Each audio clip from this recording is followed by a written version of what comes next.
Novo Testamento, lição de número 43.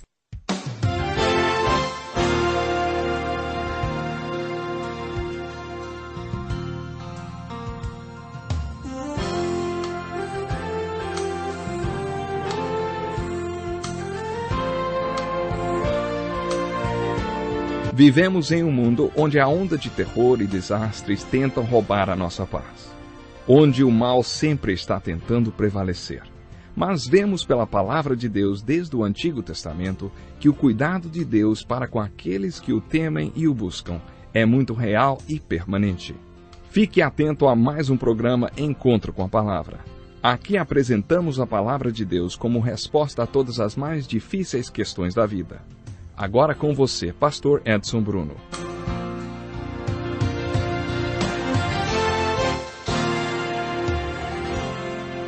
Bem-vindo ao programa Encontro com a Palavra. É um grande privilégio estudar a Bíblia com você. Nosso estudo já nos trouxe ao Novo Testamento e a carta do apóstolo Paulo aos discípulos de Jesus Cristo em Roma. No último programa finalizamos o estudo da divisão teológica desta carta. Os primeiros 11 capítulos da carta de Paulo aos Romanos constituem-se no documento teológico mais importante das Escrituras no Novo Testamento. Depois de finalizar esta parte teológica de sua carta, que é fiel ao conteúdo de todas as suas outras cartas do Novo Testamento, Paulo inicia a parte prática ou de aplicação de todo aquele conteúdo teológico. Ele diz: portanto, irmãos, rogo-lhes pelas misericórdias de Deus, que se ofereçam em sacrifício vivo, santo e agradável a Deus, este culto racional de vocês. Não se amoldem ao padrão deste mundo, mas transformem-se pela renovação da sua mente, para que sejam capazes de experimentar e comprovar a boa, agradável e perfeita vontade de Deus. Foi assim que o apóstolo Paulo iniciou esta nova divisão de sua carta, que é um estatuto teológico de extrema importância para a nossa salvação. Paulo faz uma aplicação muito prática do conteúdo doutrinário e do ensino desta carta, apesar dele ser muito profundo e denso. Como já dissemos, todas as cartas de Paulo dividem-se em duas partes, a parte doutrinária de ensino e a parte de aplicação. Nesta parte prática, descobrimos que Paulo nos exorta a aplicarmos todas as verdades que ele compartilhou conosco. Deus em primeiro lugar e nós em segundo. Paulo nos exorta a aplicarmos este ensino no corpo de Cristo, na igreja da qual fazemos parte. Depois ele nos exorta a aplicarmos este ensino no nosso sistema de governo. E por último, no capítulo 15, Paulo nos exorta a aplicarmos todas as verdades do livro de Romanos no mundo. Vamos agora começar o estudo destas aplicações. Paulo nos diz para estarmos centrados em Deus e percebemos que Ele é a fonte de tudo.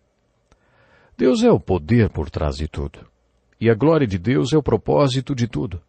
Mas como aplicar tudo isso em nossas vidas, hein?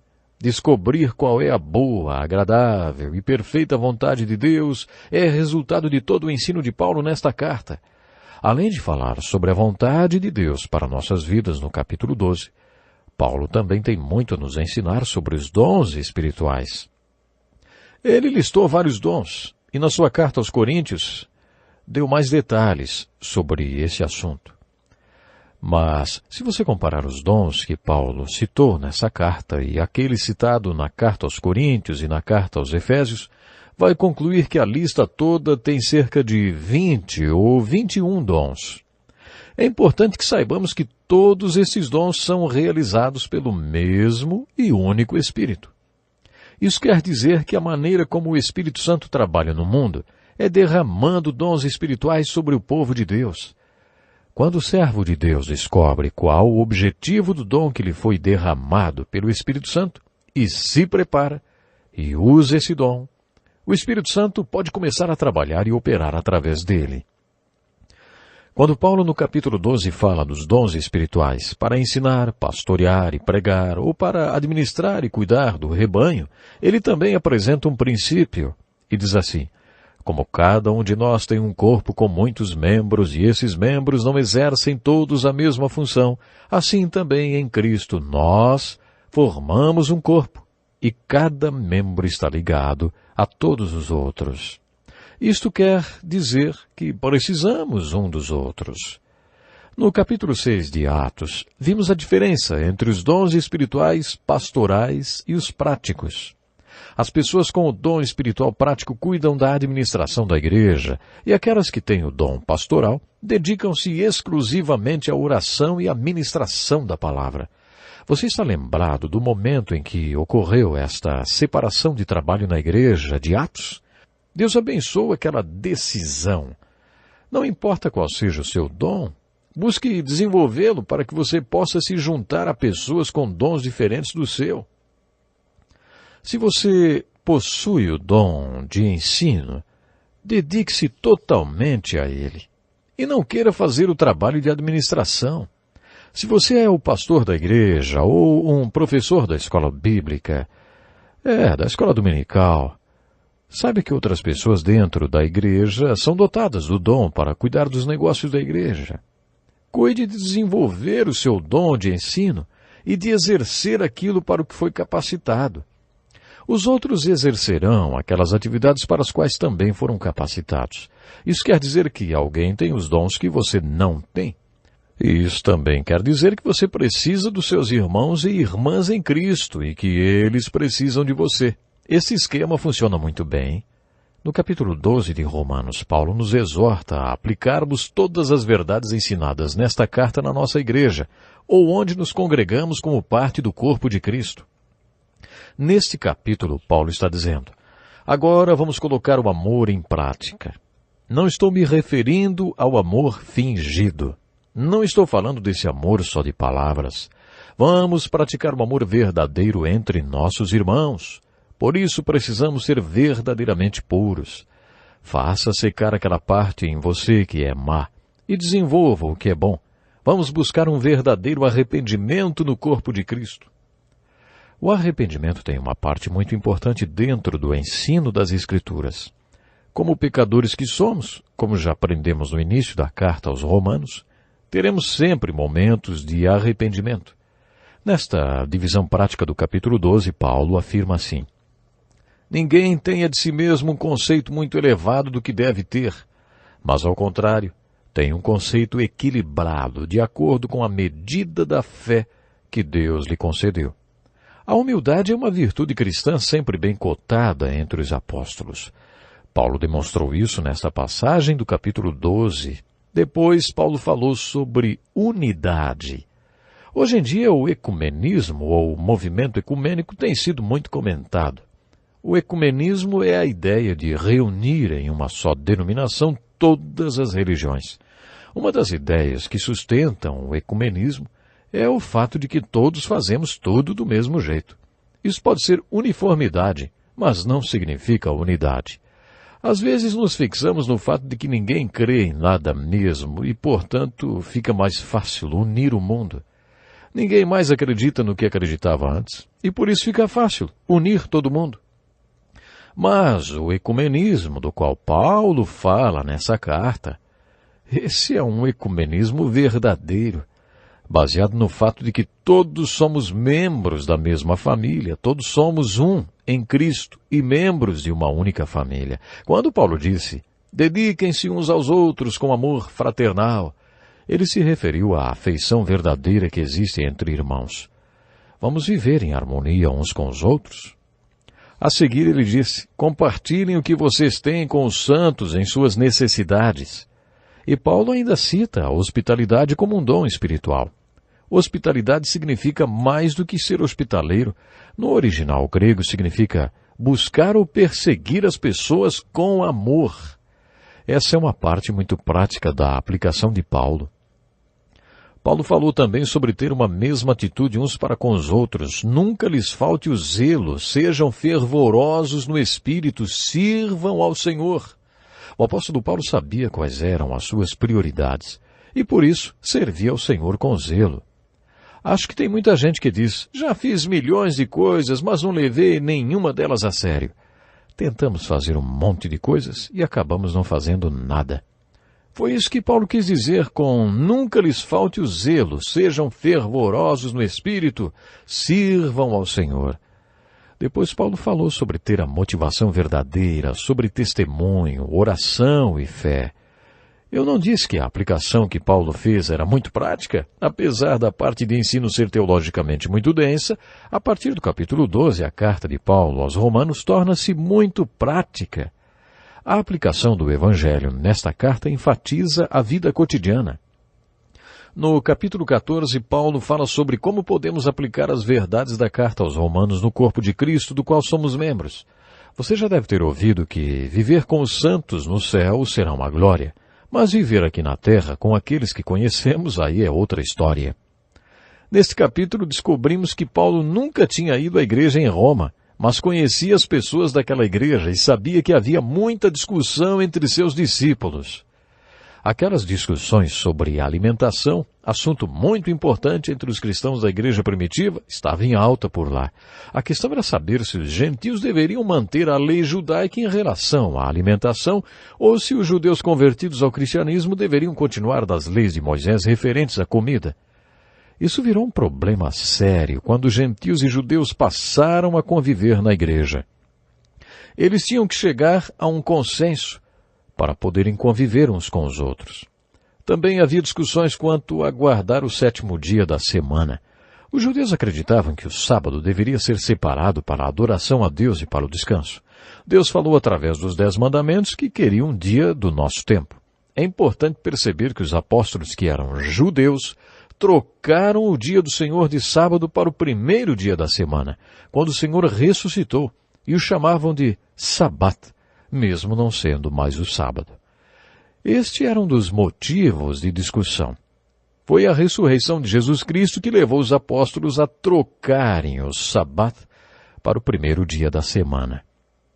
A igreja primitiva reunia judeus com todos os seus costumes judaicos e gentios que jamais tinham separado o 7º dia para adoração. Esses argumentavam que o 1º dia da semana era muito especial, mas o que contava mesmo era o espírito da lei, o princípio sabático. Por isso eles achavam mais significativo separar o 1º dia da semana, que hoje é o nosso Sabat, ou o nosso dia do Senhor. Mas para outras pessoas todos os dias eram iguais. Acompanhe comigo as palavras de Paulo. Ele diz: há quem considere um dia mais sagrado que outro, há quem considere iguais todos os dias. Cada um deve estar plenamente convicto em sua própria mente. Aquele que considera um dia como especial, para o Senhor, assim o faz. Se Paulo estivesse tratando de questões como roubo ou assassinato, ele não teria dito isso, porque existe um mandamento de Deus a respeito disso e fim de papo. Mas ele tem outra atitude, porque a questão não era pão, pão, queijo, queijo. Era uma questão difícil de se estabelecer o que era certo ou errado. Os 10 mandamentos definem branco e preto, certo e errado. Mas para as questões daquela igreja não existia o certo e o errado, o preto e o branco. Eram questões acinzentadas, vamos dizer assim. E para lidar com essas questões acinzentadas, Paulo disse que é importante que cada um esteja plenamente convicto em sua própria mente. Ele dizendo isso, que se tratava de uma questão de consciência, na verdade.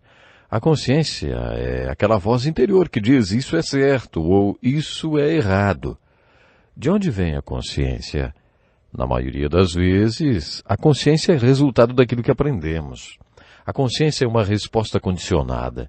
Paulo não estava dizendo que devemos seguir cegamente a consciência. Paulo estava dizendo que é melhor ouvirmos nossa consciência, e se ela diz que alguma coisa é errada, não devemos ir contra ela. Devemos agir conforme nossa consciência. Isso quer dizer que os judeus tinham o direito de continuar com seus costumes referentes a tipos de comida e a consagração de dias. Estas coisas se referiam à tradição religiosa deles.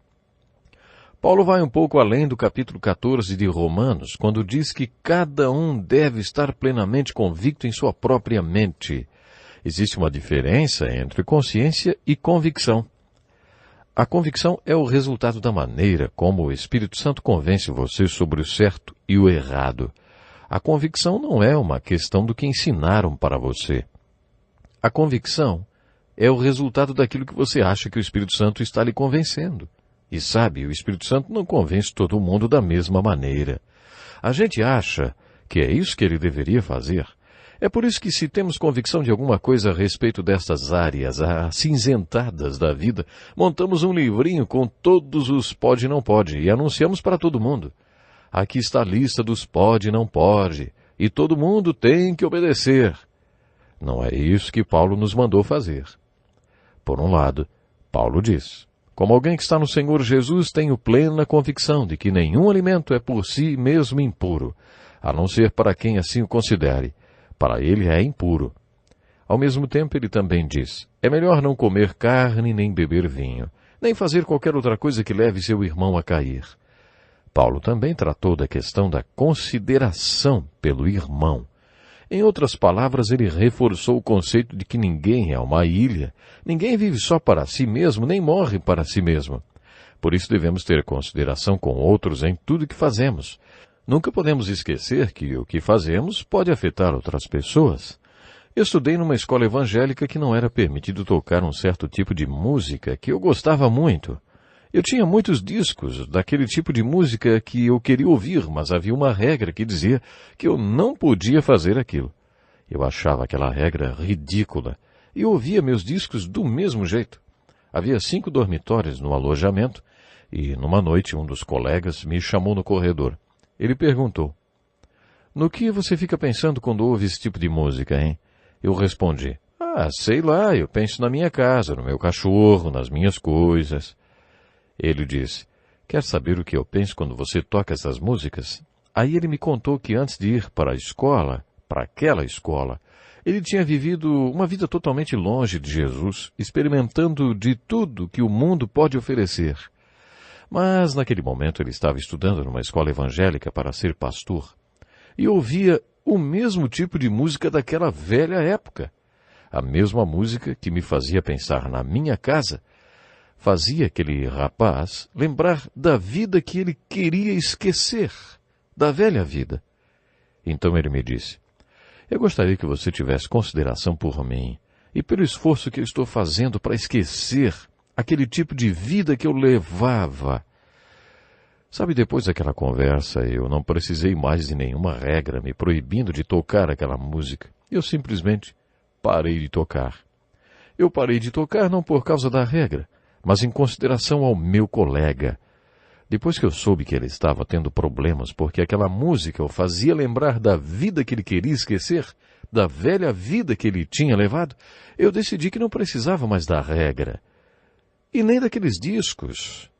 Eu simplesmente não precisava mais tocar aquela música em consideração ao meu colega. Portanto, quando Paulo aconselhou os discípulos de Roma, ele disse que a decisão deles deveria estar baseada na consciência e na convicção de cada um, e também na consideração pelo irmão.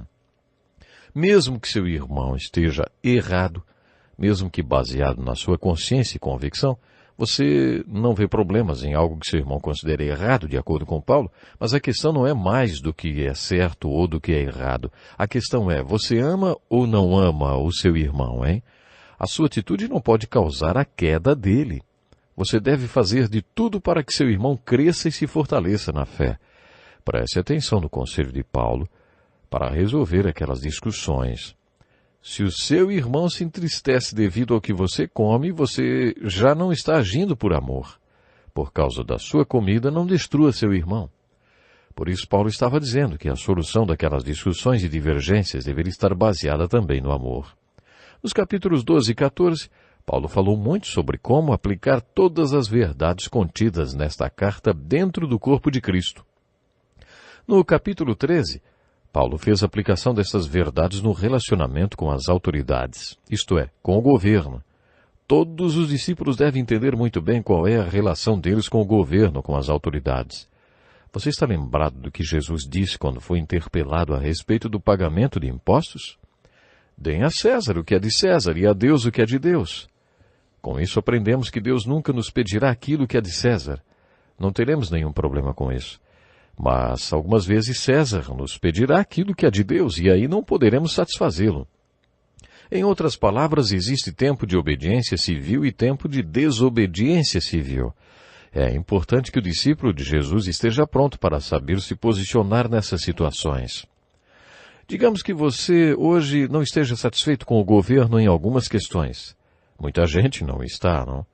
Existem muitas questões polêmicas, como, por exemplo, a questão do aborto. O que fazer nesse caso? Será que devemos criar leis que forcem aqueles que não são crentes a viverem de acordo com os nossos valores?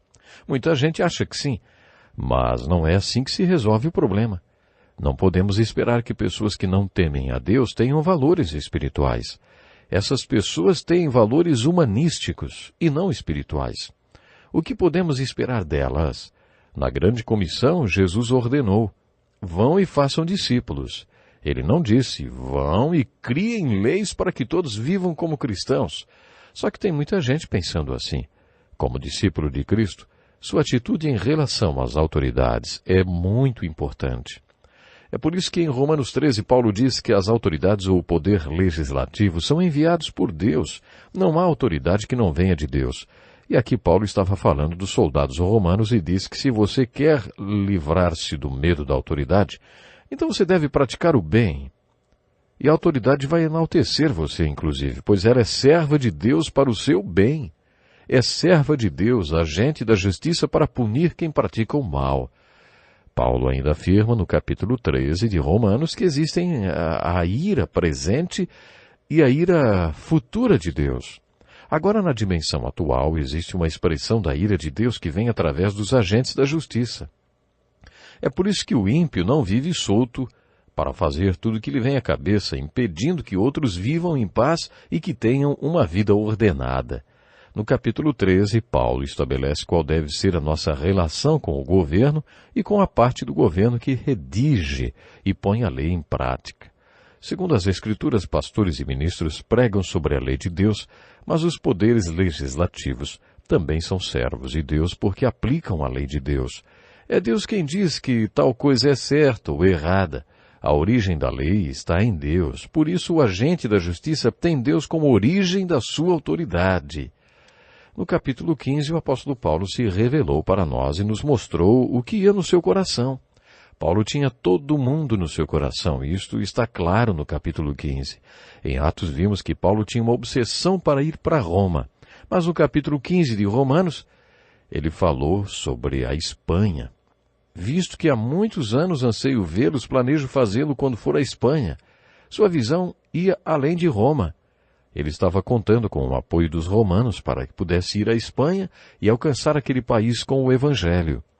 No capítulo 15 de Romanos, Paulo fez uma tremenda declaração. Ele afirmou que tinha pregado o Evangelho em todas as regiões, começando em Jerusalém e arredores até Ilírico, e que não havia mais lugar dentro daquela região que não tivesse ouvido o Evangelho de Jesus Cristo. Isso é impressionante. Ele fazia tudo o que podia para anunciar o Evangelho a todos.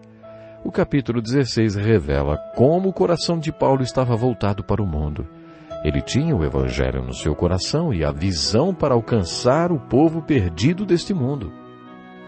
Leia atentamente os capítulos 15 e 16 e veja como Paulo aplicou as verdades contidas nesta carta na sua própria vida. O desafio que se coloca para você e para mim é aplicar estas verdades na nossa própria vida. Vamos ficando por aqui. Até o próximo programa. Que lição importantíssima. Obrigado, pastor Edson Bruno. Prezado ouvinte, coloque em prática o que você ouviu aqui.